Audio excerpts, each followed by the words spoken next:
there. Subscribe to my channel. And also press this bell icon. तो मित्रों, हम osmotic pressure के बारे में बात कर रहे हैं यहाँ पे। ऑस्मोटिक प्रेशर के बाद में मैं आपको यहाँ पे ऑस्मोसिस के बारे में बताऊंगा। ठीक है, तो ऑस्मोटिक प्रेशर और ऑस्मोसिस क्या होते हैं, दोनों चीज़ों को आप थोड़ा समझने की कोशिश करना।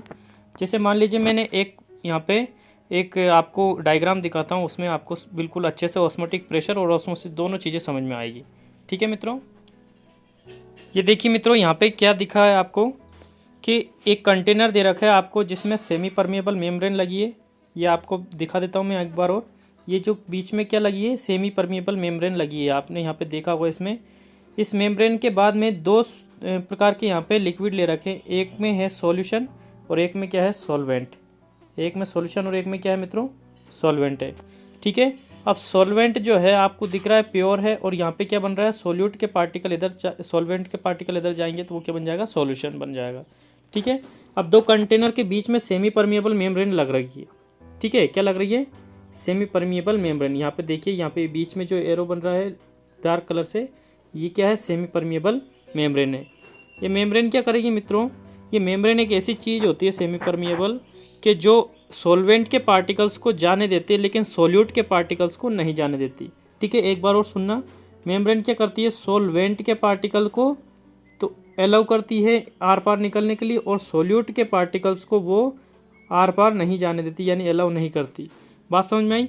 तो सेमी परमिएबल मेम्ब्रेन एक सॉल्वेंट और सॉल्यूशन के बीच में यदि रख दी जाए तो ये सॉल्वेंट के पार्टिकल है, धीरे धीरे इस मेम्ब्रेन में से होते हुए इधर आ जाते हैं यहाँ पे। बात समझ में आ रही है। जैसे सपोज कीजिए मित्र, हमारे पास में मान लीजिए चने हैं, चने को हमने पानी में डाल दिया, तो उस चने में क्या होता है, पानी अंदर चला जाता है और वो क्या हो जाता है, फूल जाता है। ठीक है, तो फूलता क्यों है, क्योंकि उसके अंदर क्या घुस जाता है, पानी चला जाता है। आई बात समझ में। तो ये सॉल्वेंट सॉल्यूशन में जब जाता है, इसी प्रोसेस को क्या बोला जाता है, ऑस्मोसिस बोला जाता है, इसी प्रोसेस को। बात समझ में आई आपको। आप ध्यान से सुनना, ऑस्मोटिक प्रेशर क्या होता है। तो देखिए, आपको ऑस्मोटिक प्रेशर का मैं एक डायग्राम बताता हूँ। ये देखिए मित्रों, यहाँ पे वो ये सेमी परमिएबल मेम्ब्रेन है। ठीक है, ये सॉल्वेंट है और ये क्या है, सॉल्यूशन है। अब ध्यान से सुनना, जब ये सॉल्वेंट के पार्टिकल इधर जाते हैं, इधर जाते हैं, इधर जाते हैं, ठीक है, तो ये तब तक जाते रहेंगे जब तक दोनों की कंसंट्रेशन क्या नहीं हो जाए, एक जैसी नहीं हो जाए। तो इस कंडीशन में इस जो सॉल्यूशन है, इस सॉल्यूशन पे थोड़ा प्रेशर लगा दिया जाता है, ऊपर से इसको क्या कर दिया जाता है, दबा दिया जाता है। अब क्या होता है, जैसे इस पिस्टन से हम इस पे प्रेशर लगाएंगे, किस पे, इस सॉल्यूशन पे। ठीक है, जैसे इस सॉल्यूशन से प्रेशर लगेगा तो इधर प्रेशर बढ़ जाएगा, तो जो प्योर सॉल्वेंट के जो पार्टिकल्स इधर आ रहे थे वो क्या हो जाएंगे, रुक जाएंगे वहीं पे। ना तो सॉल्वेंट में से कुछ जा पाएगा, ना सॉल्यूशन में से कुछ जा पाएगा। ठीक है, इस हल्के से प्रेशर को ही, ये जो पिस्टन से जो प्रेशर लगाया, इस प्रेशर को क्या बोला जाता है मित्रों, इस प्रेशर को बोला जाता है ऑस्मोटिक प्रेशर। आपको समझ में आ गया होगा। अब मैं इसको हैंड रिटन में आपको दिखाता हूँ, ताकि आप जब भी एग्जाम में बैठे तो उसको ईजिली क्या कर सकते हो, लिख सकते हो। ठीक है फ्रेंड्स, देखिए, ये देखिए मित्रों, यहाँ पे क्या लिखा है, ऑस्मोटिक प्रेशर और ऑस्मोसिस, दोनों चीज़ें देखिए। सबसे पहले आप देखिए ऑस्मोसिस क्या होता है। इन दिस, यानी इस ऑस्मोसिस में क्या होता है, पार्टिकल्स ऑफ सॉल्वेंट, किसके, सॉल्वेंट के, सॉल्यूशन के नहीं, ना सोल्यूट के, सिर्फ सॉल्वेंट है।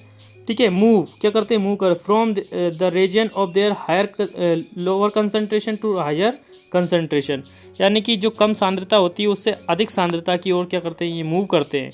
ठीक है, आगे देखिए, किसके माध्यम से जाएंगे, ये सेमी परमिएबल मेम्ब्रेन के माध्यम से जाएंगे। और सेमी परमिएबल मेम्ब्रेन क्या होती है, जो पार्टिकल्स ऑफ सॉल्वेंट, ठीक है, सॉल्वेंट के पार्टिकल्स को ही मूव करने देती है, बाकी को क्या कर लेती है, रोक लेती है। ठीक है, आगे देखिए, ऑस्मोटिक प्रेशर की जो डायरेक्शन होगी वो क्या होगी, ऑस्मोटिक प्रेशर की डायरेक्शन फ्रॉम लोअर कंसंट्रेशन से हायर कंसंट्रेशन, डाइल्यूट सॉल्यूशन से कंसंट्रेट सॉल्यूशन, या फ्रॉम सॉल्वेंट टू सॉल्यूशन, इस तरफ से ये इसकी डायरेक्शन होती है। आगे देखिए मित्रों, इसमें ऑस्मोटिक प्रेशर क्या होता है। ठीक है, जो जैसा कि मैंने अभी बताया था आपको ऑस्मोटिक प्रेशर। ठीक है, the pressure that needs to be applied on the solution, जो सॉल्यूशन पे लगाया गया pressure to prevent the inward flow of water, water के जो अंदर आने को, वाटर जो अंदर आता है उसको रोकने के लिए हल्का सा जो प्रेशर लगाया जाता है, किस पे, सॉल्यूशन पे। ठीक है, उसी को क्या बोला जाता है, ऑस्मोटिक प्रेशर। इसको किससे, पाई से डिनोट करते हैं। सेमी परमेबल मेम्ब्रेन के माध्यम से जाएगा, इसको किससे, पाई से डिनोट करेंगे। किससे मित्रों, पाई से। अब ध्यान से सुनना, ऑस्मोटिक प्रेशर का फॉर्मूला आपको याद रखना, CRT होता है। क्या होता है, CRT। ठीक है, सी क्या है यहाँ पे मित्रों, तो याद रखना सी कंसंट्रेशन है। कंसंट्रेशन क्या होती है, मोलरिटी मैंने आपको पहले ही बता दिया था। ठीक है, आर गैस कांस्टेंट है। ठीक है, जो 11th में आपने पढ़ा होगा।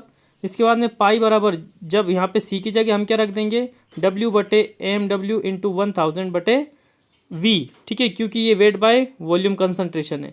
ठीक है, आगे इसके आप क्या लगा सकते हो, RT लगा सकते हो। क्या लगा सकते हो, RT। अब आपके पास में W weight by molecular weight into 1000 divided by volume, और R और T की वैल्यू यहाँ पे रख के आप क्या कर सकते हो, ऑस्मोटिक प्रेशर निकाल सकते हो। ठीक है मित्रों, T क्या है, T है टेम्परेचर अपना। ठीक क्या है, टेम्परेचर। ठीक है, और ये किस में होना चाहिए, केल्विन में होना चाहिए। ठीक है मित्रों, तो ये आपको क्या करना है, अपनी कॉपी में नोट करके ये बोर्ड एग्जाम के लिए प्रिपेयर करना है इसको, और अच्छे से याद करना है। ठीक है, वीडियो यदि अच्छा लगा हो तो लाइक करना, शेयर करना अपने मित्रों के साथ, सब्सक्राइब करके बेल आइकन जरूर दबाएं। Thanks for watching.